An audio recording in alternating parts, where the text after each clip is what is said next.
Good morning. अब हम क्या करेंगे, कुछ इनडायरेक्ट सब्स्टिट्यूशन के क्वेश्चन करेंगे। पिछले वीडियो के अंदर हमने सब्स्टिट्यूशन का कंसेप्ट पढ़ा है। इस वीडियो में हम क्या करते हैं, ऐसे क्वेश्चन करते हैं जिसके इंटीग्रेंड के अंदर हमें ये नहीं दिखाई देगा कि हमें इसका डेरिवेटिव मिल रहा है। हमें इनडायरेक्टली सब्स्टिट्यूशन करना होगा, हमें डायरेक्टली दिखाई नहीं देगा किसी फंक्शन का डेरिवेटिव। तो देखिएगा, हम उस क्वेश्चन कुछ टाइप के क्वेश्चन सोल्व करते हैं। देखिएगा, पहला क्वेश्चन सोल्व करता हूं मैं।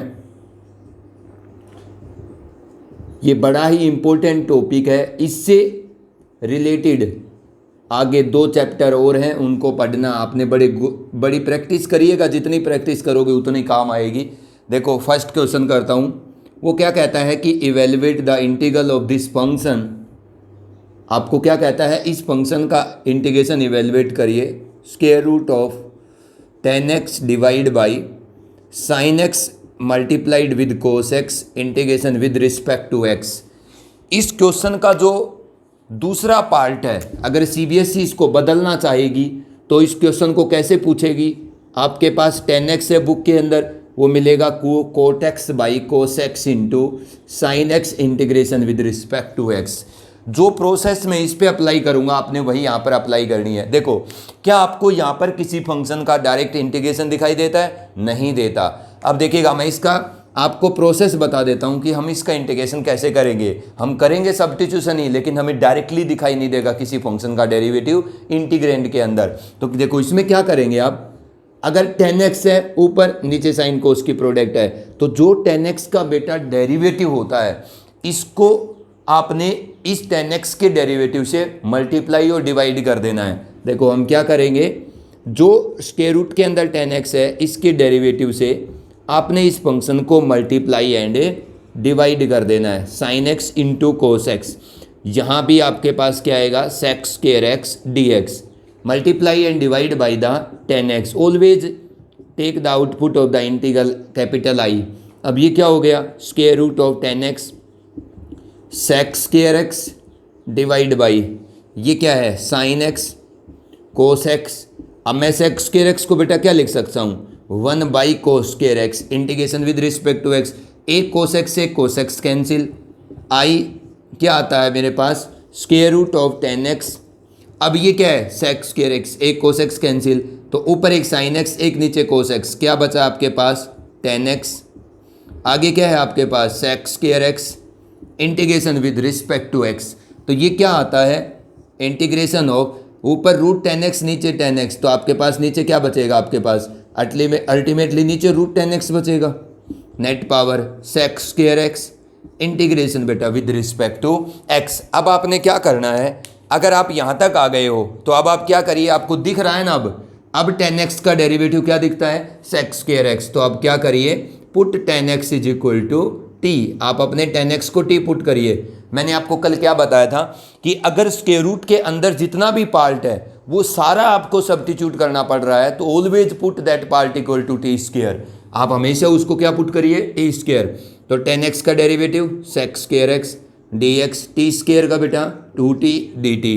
तो ये मेरे पास sec square x d x कितना आ गया, 2t dt। तो आई इंटीग्रल I क्या बन गया, 1 बाई टी, क्योंकि 10x को टी स्क्वायर पुट किया तो टी स्क्वायर का square root t. Sec square x d x कितना है मेरे पास, 2t dt, एक t से t कैंसिल। अब 2 तो बेटा कांस्टेंट है, बाहर आ जाएगा, 1 dt। 1 का इंटीग्रेशन t के रिस्पेक्ट में क्या होगा, t plus c। I is equal to 2 times of what is t, यहाँ टी स्क्वायर अगर 10x है तो t कितना आएगा, स्क्वायर रूट ऑफ 10x आएगा, t प्लस c। तो ये हमारे पास क्या आ जाएगा, इंटीग्रल आ जाएगा। तो इस तरीके से आपको इंटीग्रेशन कैलकुलेट करना है सब्स्टिट्यूशन से।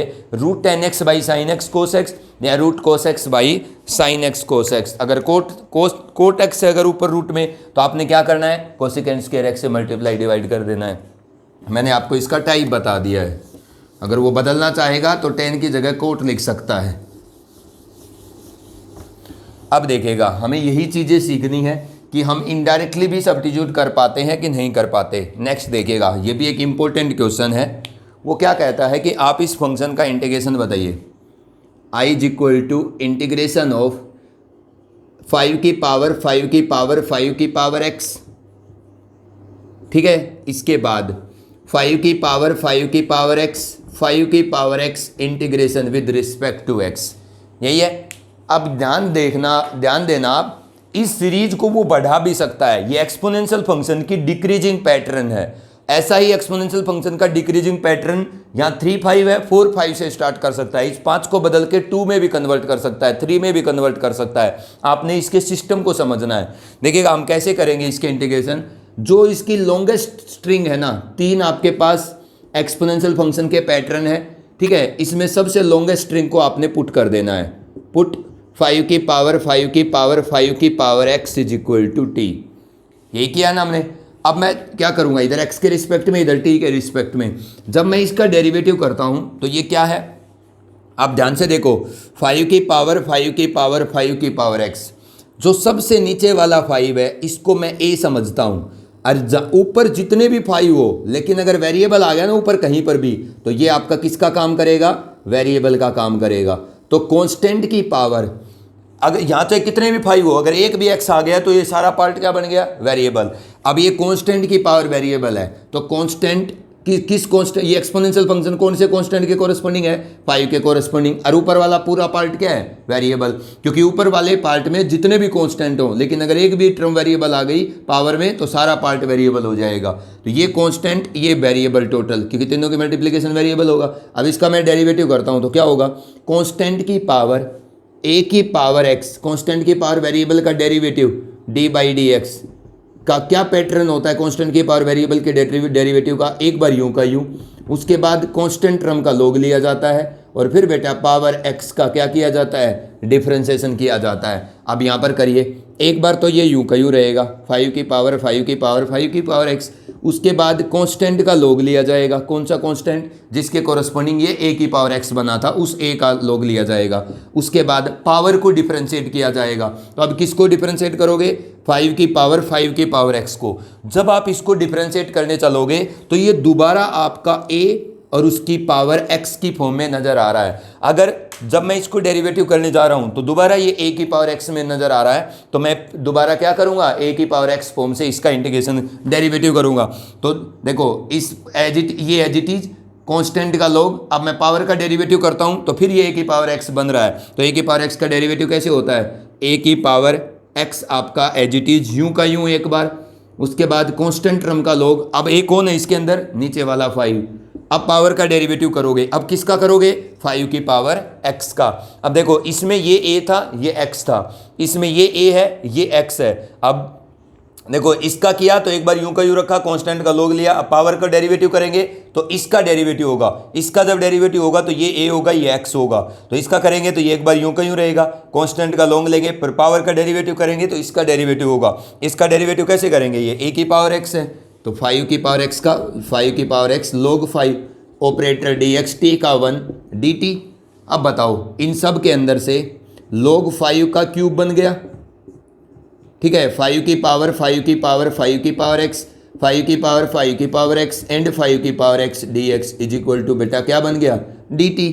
इसका मतलब 5 की पावर 5 की पावर 5 की पावर x, 5 की पावर 5 की पावर x एंड 5 की power x dx is equal to dt divide by ये क्या है, log 5 का क्यूब। ये हमारा सब्स्टिट्यूशन है। अब मैं अगर इसका इंटीग्रेशन कैलकुलेट करता हूँ तो मेरे पास ये इस सीरीज की प्रोडक्ट dx के साथ कितना आता है, dt बाई log 5 का क्यूब।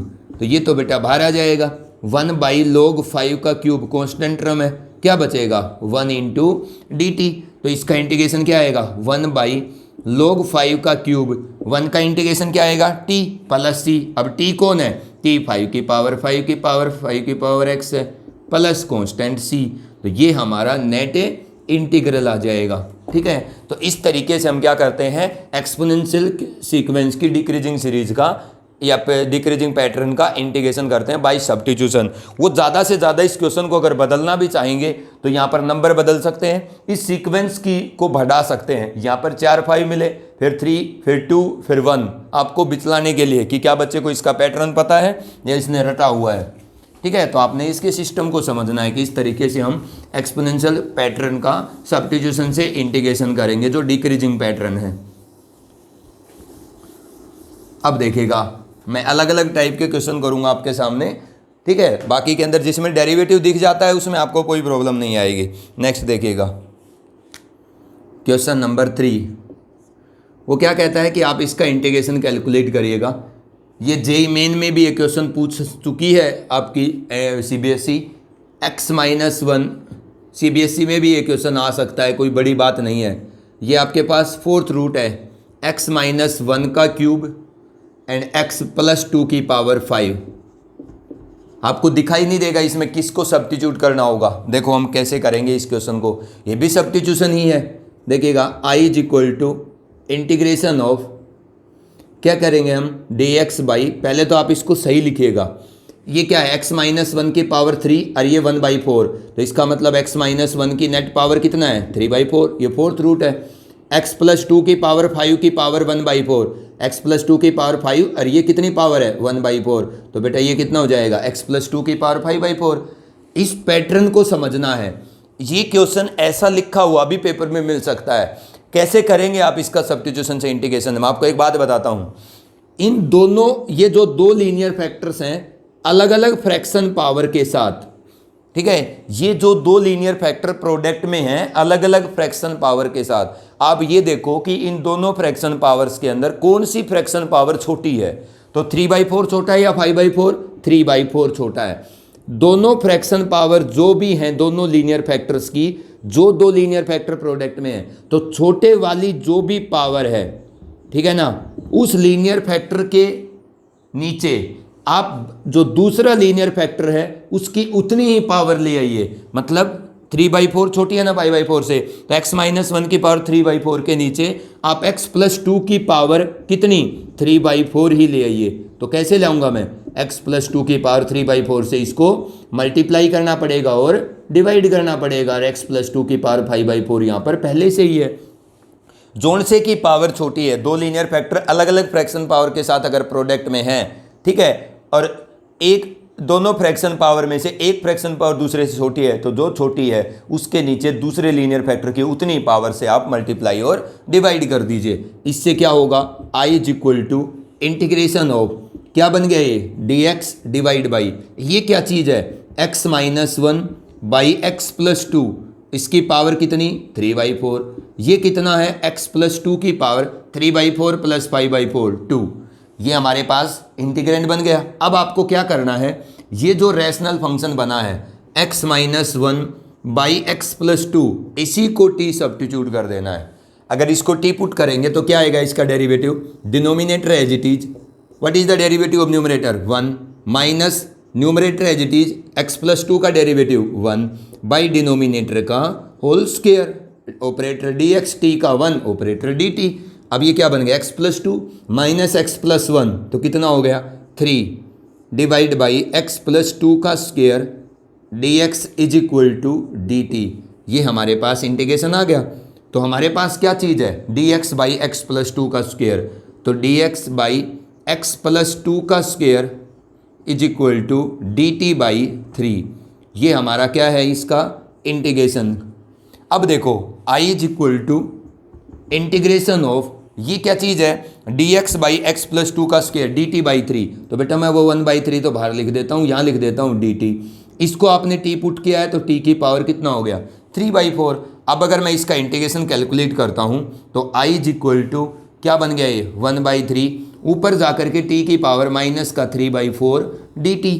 अगर आप इसका इंटीग्रेशन करेंगे तो 1/3 x की पावर n का इंटीग्रेशन जिसमें n-1 नहीं है, क्या होगा x की power n+1 by n+1 plus constant c।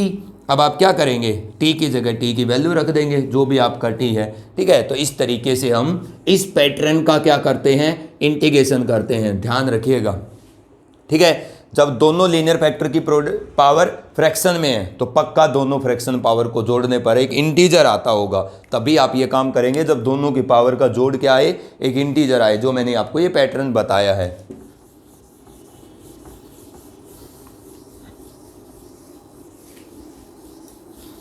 ठीक है, ये अलग अलग टाइप के क्वेश्चन है जो इनडायरेक्ट सब्स्टिट्यूशन है, आपको नहीं दिखाई देते कि किस चीज़ का डेरिवेटिव है इसके अंदर, ठीक है। जिसमें डायरेक्ट डेरिवेटिव दिख जाएगा किसी भी चीज़ का तो उसके अंदर तो आराम से हम इंटीग्रेट कर पाते हैं। अब नेक्स्ट देखिएगा बेटा, ये क्या है, ये भी एक इम्पोर्टेंट टाइप है, इंटीग्रेशन ऑफ एक्स की पावर 4 माइनस एक्स की पावर 1/4 डिवाइड बाई एक्स की पावर 5 dx। इस पैटर्न के ऊपर भी जेईई मेन में क्वेश्चन आ चुका है। ये क्वेश्चन नहीं, लेकिन इसी पैटर्न को एक बड़े क्वेश्चन के रूप में पूछा था। ये क्या टाइप है बेटा कि आपको सब्स्टिट्यूशन तो करना है लेकिन डायरेक्टली नहीं दिखाई देता आपको। अगर आपको एक x का एक्सप्रेशन मिलता है, उसकी पावर फ्रैक्शन में है, ठीक है, और बाहर एक x की पावर n की टर्म है या x का कोई एक्सप्रेशन है, तो आप क्या कोशिश करिएगा, जो x का एक्सप्रेशन का पावर में है, मतलब जो x का एक्सप्रेशन है जिसकी पावर है आपके पास नेट, ठीक है। दो टाइप इसमें, इस टाइप को समझने का क्या तरीका है कि आपको क्या मिलेगा, एक x का एक्सप्रेशन मिलेगा, उसकी पावर मिलेगी, ज़्यादातर फ्रैक्शन होती है, और बाहर आपको एक और x की पावर n की टर्म या x का एक्सप्रेशन मिलेगा, उसकी पावर नहीं मिलेगी, ठीक है। बाहर वाले x के एक्सप्रेशन की या x की पावर n की आपको, या फिर x की पावर n की टर्म मिलेगी, ठीक है। अगर x की पावर n नहीं है तो x का कोई एक्सप्रेशन होगा, उसकी पावर नहीं होगी। ज़्यादातर आपकी बुक के अंदर जो पैटर्न है वो क्या है कि x का कोई एक्सप्रेशन है, उसकी पावर फ्रैक्शन में है, बाहर x की पावर n की टर्म है। तो आपने क्या करना है, जिस x के एक्सप्रेशन की पावर है उस x के एक्सप्रेशन से जितनी x की मैक्सिमम पावर कॉमन आती है आप वो कॉमन निकाल लीजिए। जैसे ही आप वो x की मैक्सिमम पावर उसमें से कॉमन निकालेंगे तो बाहर वाले एक्सप्रेशन या बाहर वाली x की पावर n की जो टर्म है आपके पास, उसके साथ उसको सिंप्लीफाई करिए। उसके बाद जितनी अंदर पावर वाले एक्सप्रेशन के अंदर बच गई है चीज़, उसी को आप टी पुट कर दीजिए। देखिए मैं अपनी बात को अप्लाई करता हूँ। आई इज इक्वल टू, क्या करूँगा मैं, ये जो भी आपका x का एक्सप्रेशन है जो पावर वाला है, ये x की या तो बाहर क्या मिलेगी, x की पावर n की टर्म, या फिर x का कोई एक्सप्रेशन होगा उस पर पावर नहीं होगी, जैसे इसके ऊपर पावर है। तो जो पावर वाला एक्सप्रेशन है ना, उसमें से x की मैक्सिमम पावर कॉमन लो। कितनी पावर मैक्सिमम कॉमन आ सकती है, x की पावर 4 माइनस एक्स में से 4, यहाँ क्या बचेगा 1, यहाँ क्या बचेगा 1/x³, उसकी पावर 1/4 डिवाइड बाई x की power 5 integration with respect to x। तो I is equal to integration of x की पावर 4 उसकी पावर 1/4, तो x 1 माइनस 1/x³ इसकी पावर 1/4 डिवाइड बाई x की power 5 integration with respect to x। x से x cancel. I is equal to integration of 1 minus 1/x³ उसकी power 1/4 divide by x की power 4 integration with respect to x। यही part आएगा। अब क्या करेंगे, जो बच गया है ना कॉमन लेने के बाद और बाद वाले पैटर्न के साथ उस x की कॉमन पावर को सोल्व करने के बाद, अब ये जो अंदर बच गया है इसी को आप टी पुट कर दीजिए। 1 minus 1/x³ is equal to t. क्या होगा इसका डेरिवेटिव, ये क्या चीज़ है, 1 माइनस एक्स की power -3 is equal to t. क्या होगा 1 का 0, अब माइनस एक्स की पावर n का क्या होता है, n x की power n-1 dx is equal to dt। अब ये x की पावर n है तो n आगे आया तो -3 आ गया है तो ये प्लस हो गया, तो इसका मतलब 1/x की पावर 4 dx, बेटा 3 उधर जाएगा तो नीचे चला जाएगा dt/3। तो I is equal to integration of, ये क्या बन गया 1/x की power 4 dx, this is dt/3, तो 1/3 बाहर आ गया, dt यही बनाया ना। अब ये क्या पुट किया था आपने t, तो ये t की पावर 1/4।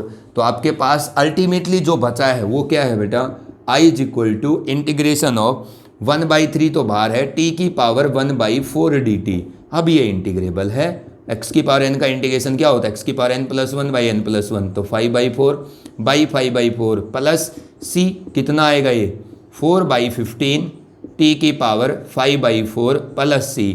आप उसको बता दो या तो कि यहाँ पर t की वैल्यू ये है, या फिर आप t की वैल्यू पुट कर दो 4/15। आपने आंसर लास्ट में x में ही बताना है, ठीक है। तो t कौन है बेटा, 1 माइनस 1/x³, उसकी पावर 5/4 प्लस c, ठीक है। या तो आप t की जगह x का एक्सप्रेशन लिख दो, या फिर इस स्टेप के आगे आप ये बता दो कि here t is equal to 1 minus 1/x³। दोनों में से कौन सा भी रास्ता आप अप्लाई कर सकते हो, ठीक है। तो ये भी एक पैटर्न, आप इसको समझ जाइएगा। जो जेईई मेन में क्वेश्चन आया था, ठीक है, मैं कल आपको असाइनमेंट में लिख के दूंगा उस क्वेश्चन को, आप उस क्वेश्चन को करिएगा इसी पैटर्न को पकड़ करके। इसी पैटर्न को वो इंडिकेट कर रहा था, मतलब इस पैटर्न का यूज किया है था। ठीक है, अब नेक्स्ट क्वेश्चन देखिएगा, वो क्या कहता है, इंटीग्रेशन ऑफ, आप इस पैटर्न को आप इंटीग्रेट करिएगा। ये एक आसान सा क्वेश्चन है जो डायरेक्टली आपको दिखाई नहीं देगा। क्या है ये, 1 plus 2 tan x plus secant x। वो क्या कहता है कि आप इसको इंटीग्रेट करिएगा। ये हमारा i है, इंटीग्रल है इसका, मान लीजिए i मैं इंटीग्रल मानता हूं। अब इसका इंटीग्रेशन मैं कैसे कैलकुलेट करूं, अब इसको ध्यान से देखो। अगर इस क्वेश्चन को सीबीएसई बदलना चाहे तो क्या लिखेगी, 1 plus 2 cot x plus cosecant x. Question का पैटर्न सेम रहेगा, बदलेगा नहीं। अगर टेन को कोट में बदलते हैं, सेकेंड को कोसिकेंट में बदलते हैं, तो रिलेटिव फंक्शन के अंदर अगर बदला जाता है ट्रिग्नोमेट्री फंक्शन को, तो क्वेश्चन रिमेन द सेम। ठीक है, अब सीबीएसई यही काम करती है, और क्वेश्चन को नहीं बदलती, क्वेश्चन के फंक्शन को रिलेटिव फंक्शन में बदल देती है, तो वो चेंज हो जाता है। तो ये क्या हो गया, 2 tan x, अगर मैं tan x से मल्टीप्लाई करूंगा तो this is 2 tan square x। उसके बाद 2 tan x अगर सीकेंट x के साथ मल्टीप्लाई होगा तो 2 tan x into secant x, integration with respect to x। देखो आप ध्यान से, i इज इक्वल टू, इसका जो इंटीग्रल है वो क्या होगा, ये आपके पास जो पैटर्न है, मैं इसको थोड़ा सा रीअरेंज करता हूँ। ये जो 2 tan स्क्वायर x है, इसमें से एक tan स्क्वायर x मैं 1 के पास लिख देता हूँ, एक tan स्क्वायर x अलग कर देता हूँ, और 2 tan x सीकेंट x मेरे पास पहले से ही आगे है, 2 tan x secant x integration with respect to x। तो i is equal to integral of, ये क्या आएगा बेटा, ये कितना आएगा, अब 1 प्लस tan स्क्वायर x को क्या लिखा जा सकता है, सीकेंट स्क्वायर x, अगला tan square x plus 2 tan x into क्या, secant x, integration with respect to x। अब ये जो हमारे पास पार्ट है स्क्वायर रूट के अंदर, आप इसको गौर से देखिएगा, स्क्वायर रूट में जितना भी पार्ट है, a square plus b square plus 2ab, क्या दिखाई देता है आपको, a square plus b square plus 2ab। तो इसको मैं क्या कह सकता हूँ, a secant x plus b tan x, उसका क्या है ये whole square, integration with respect to x। अब देखो, इस टोटल की पावर 2, उसकी पावर 1/2, तो ये तो कैंसिल हो जाएगा। हमारे पास जो इंटीग्रल बचेगा वो किसका बचेगा, tan x plus secant x का इंटीग्रेशन करो एक x के रिस्पेक्ट में। अब मेरा जो फंक्शन है, अगर वो एक से ज़्यादा फंक्शन का एडिशन सब्ट्रैक्शन है, तो मेरा जो इंटीग्रल का सिंबल है वो दोनों के साथ सेपरेट हो जाएगा। tan x dx अलग होगा, इंटीग्रेशन ऑफ सीकेंट x अलग होगा। ठीक है, अब मैं इसका इंटीग्रेशन जानता हूँ, tan x का क्या होता है, minus log modulus of cos x, जो पहले वाला होता है। ये इसका क्या होता है, plus log secant x plus tan x का मॉड्यूलस, ठीक है ना, प्लस कांस्टेंट c। तो ये हमारा क्या आ गया, इसका इंटीग्रल आ गया है। तो इस तरीके से हम कैलकुलेट कर देंगे। अगर वो बदलता है तो कोट कोसिकेंट के अंदर इन फंक्शन को चेंज करता है, आप करके देख लीजिएगा, इसी तरीके से वो सोल्व हो जाएगा।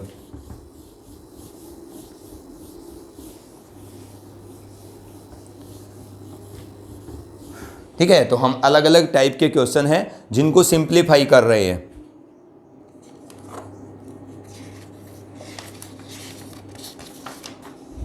अब नेक्स्ट देखिएगा, ये भी एक पैटर्न है जिसको मैं अभी करूंगा। अब इस क्वेश्चन को ध्यान से देखिएगा और इसको आप एक टाइप समझिएगा।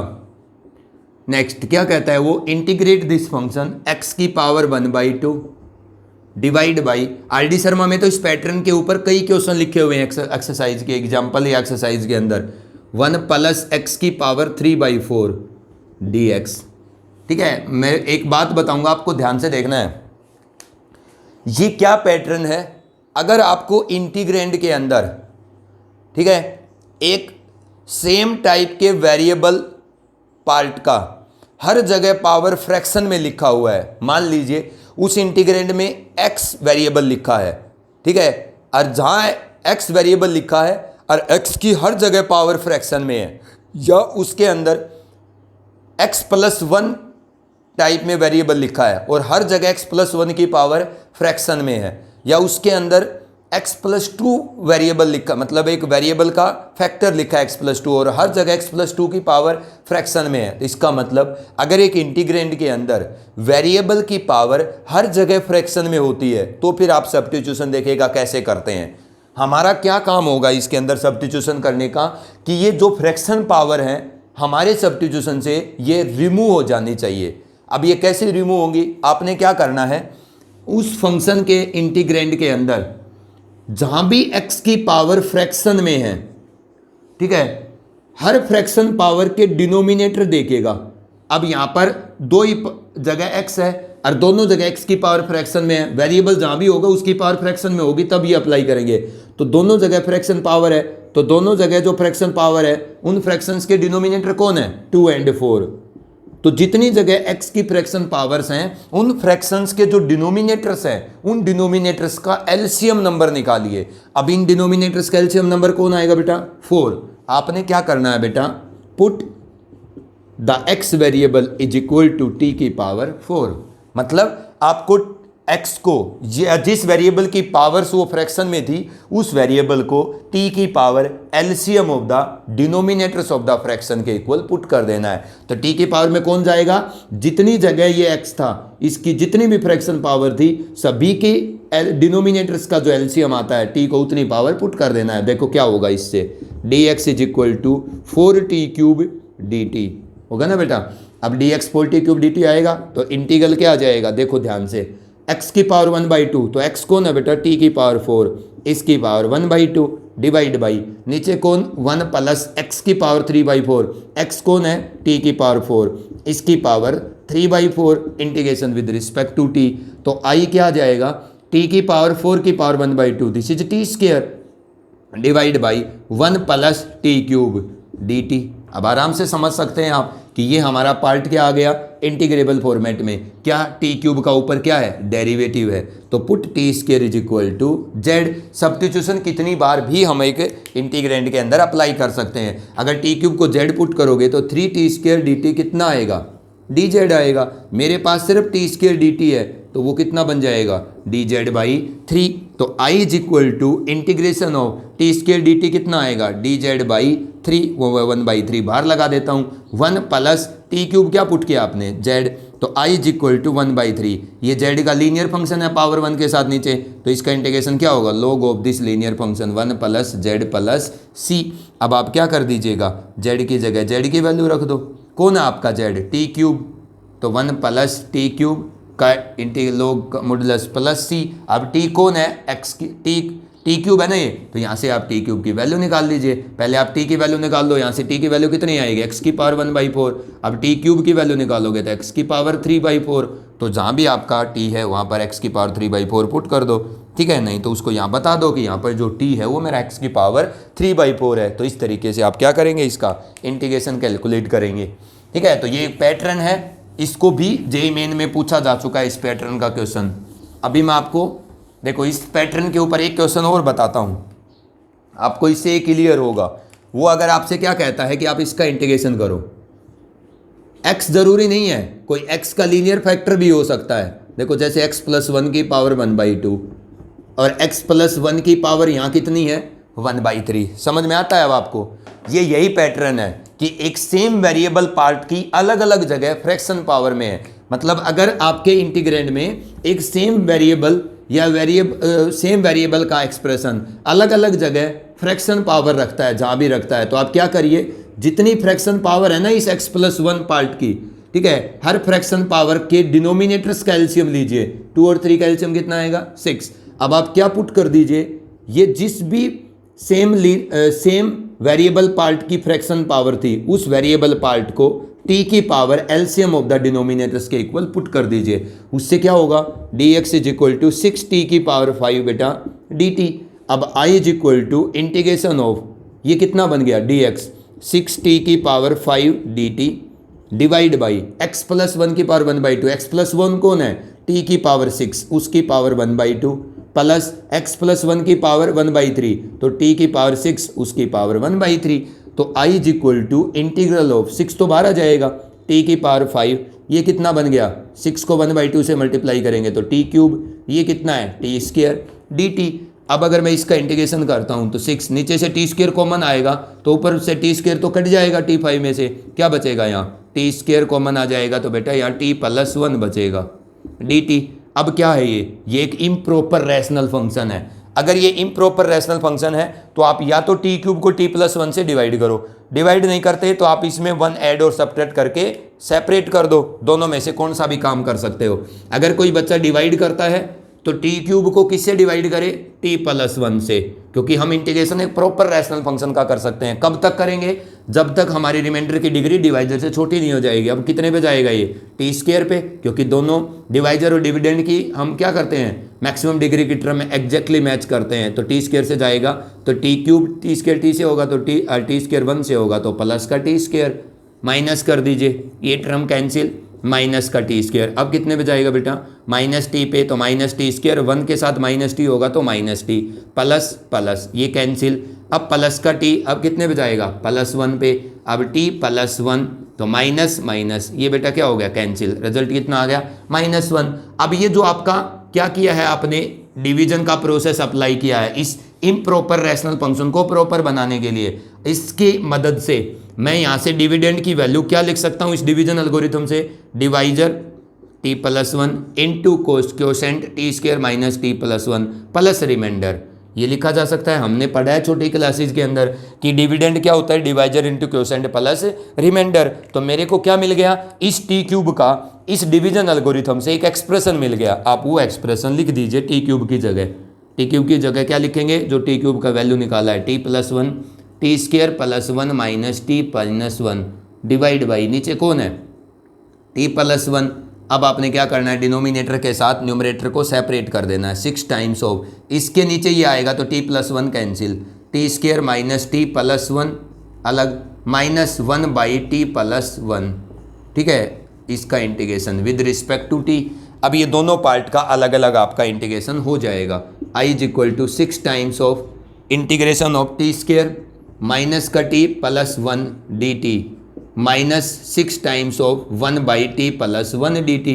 अब बताओ इसका इंटीग्रेशन कितना आएगा, बताओ बेटा, टी स्क्वायर का टी क्यूब बाई 3, टी का टी स्क्वायर बाई 2, सेपरेट हो जाएंगी ये सारी term, t minus 6, this is log of modulus of T plus one plus constant सी। अब आप टी की जगह टी की वैल्यू लिख दीजिएगा। तो इस तरीके से हम क्या करते हैं, अगर एक वेरिएबल की या एक वेरिएबल के लीनियर फैक्टर की या एक वेरिएबल के फैक्टर की, जहाँ भी वो वेरिएबल या वेरिएबल का फैक्टर लिखा है वहाँ पर पावर फ्रैक्शन में है, तो आपने उस वेरिएबल को जिसकी पावर फ्रैक्शंस में है कितना पुट करना है, टी की power LCM of the denominators of all the fraction powers, LCM. अब देखिएगा, ठीक है, ये मैंने एक टाइप बताई आपको। अब नेक्स्ट देखो, ये एक इंपॉर्टेंट टाइप है।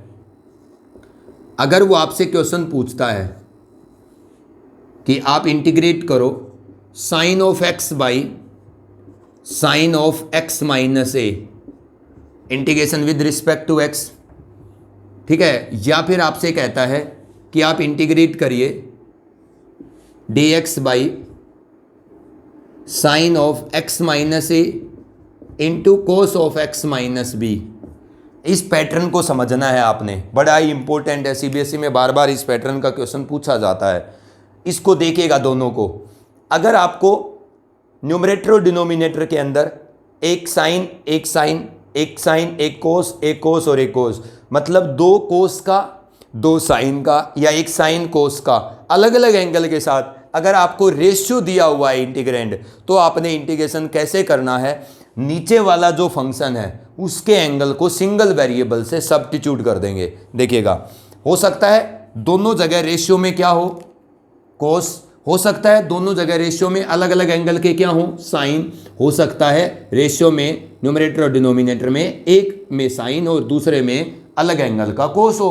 तो आपने डिनोमिनेटर के अंदर जो फंक्शन है इसके एंगल को टी पुट कर देना है। मेरी बात ध्यान से सुन लेना। अब तो यहाँ से dx क्या होगा, dt। अब इसको पुट करने का देखो फायदा क्या होता है, x माइनस ए को t पुट किया तो यहाँ साइन x है, ऊपर अगर साइन x है तो x की वैल्यू यहाँ से t में कैलकुलेट करो बेटा, कितनी आएगी, t प्लस ए। तो साइन x की जगह आप क्या रखेंगे, t plus A divide by, अब साइन ऑफ x माइनस ए था तो x माइनस ए को आपने क्या पुट किया, t, dx क्या आया है, dt। अब क्या होगा, ऊपर फॉर्मूला ओपन होगा, साइन a प्लस बी क्या होगा बेटा, sine a cos b plus cos of a sine of b divide by नीचे कितना है, sine of t integration with respect to t. कैसे करेंगे आप इसका इंटीग्रेशन? अब ये सेपरेट हो जाएगा डिनोमिनेटर के अलोंग, डिनोमिनेटर के अलोंग न्यूमरेटर की दोनों टर्म को सेपरेट करोगे तो पहली टर्म के नीचे साइन टी आएगा, तो साइन टी कैंसिल, सिर्फ क्या बचेगा, कोस ए बचेगा dt प्लस, मैं साथ साथ सेपरेट भी कर देता हूँ, न्यूमरेटर की दूसरी टर्म के नीचे साइन टी आएगा तो sine a into cos t by sine t क्या आएगा आपके पास, कोट टी आएगा।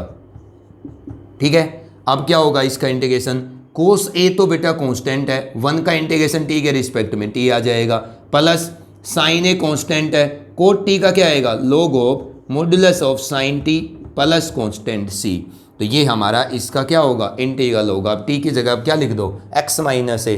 ठीक है, हो सकता है कि दोनों रेशियो के अंदर आपके पास कोस हो सकता है एक साइन एक कोस हो, अलग अलग एंगल के साथ मिलेंगे तो नीचे वाले फंक्शन के एंगल को टी पुट करके सेपरेट कर देना है, न्यूमरेटर का जो फॉर्मूला ओपन होगा उसके कोरस्पोंडिंग। इसको देखो आप, ये क्या है कि आपको नीचे मिलेगा साइन और कोस का प्रोडक्ट अलग अलग एंगल के साथ, हो सकता है नीचे 2 साइन का प्रोडक्ट हो अलग अलग एंगल के साथ, 2 कोस का प्रोडक्ट हो, एक साइन और एक कोस का प्रोडक्ट हो। अब इसमें क्या करेंगे हम, ठीक है, इसको ध्यान से देखिएगा। अब मैं इसको अलग से करता हूं, इसमें आप कैसे सब्स्टिट्यूशन करेंगे, हमारा काम है ये प्रोडक्ट का जो पार्ट है ना नीचे, इसको हटाना, इस प्रोडक्ट को सेपरेट करना। तो इसमें ये प्रोडक्ट कैसे सेपरेट कर पाएंगे हम, ध्यान से देखो आप, i इज इक्वल टू, ये क्या चीज़ है, ऊपर तो dx है, नीचे क्या है, sine of x minus a into cos of x minus b. ऐसा भी हो सकता है sine of x minus a into sine of x minus b. कैसे करेंगे आप इसके अंदर इंटीग्रेशन, सेपरेट कैसे करेंगे इस प्रोडक्ट को? अभी ये इंटीग्रेबल फॉर्मेट नहीं है, इसको स्टैंडर्ड फॉर्म में कैसे ले जाएंगे इंटीग्रेंड को? देखो, इन दोनों फंक्शन के एंगल का डिफरेंस निकालो, x minus b minus x minus a, कौन से में से चाहिए, कौन से वाला हटा देना आप, प्लस ए, तो ये कैंसिल बेटा, डिफरेंस क्या आएगा, a माइनस बी। आपने क्या करना है, इन दोनों ट्रिग्नोमेट्रिक फंक्शन के एंगल का डिफरेंस निकालना है। आ गया? अब ये 2 एंगल का जो डिफरेंस एंगल आया है ना, इसके साइन से मल्टीप्लाई डिवाइड कर दो, अगर यहाँ दोनों फंक्शन सेम है तो, दोनों साइन हो या दोनों कोस हो, और इन दोनों एंगल के डिफरेंस एंगल के आपने इस इंटीग्रेंड को कोस से मल्टीप्लाई करना है, मतलब cos of a minus b, मतलब दोनों एंगल का जो डिफरेंस एंगल है, इस डिफरेंस एंगल के कोस से तब मल्टीप्लाई करना है जब ये दोनों डिनोमिनेटर में जो फंक्शन है अलग अलग एंगल के साथ, ये दोनों अलग अलग हों।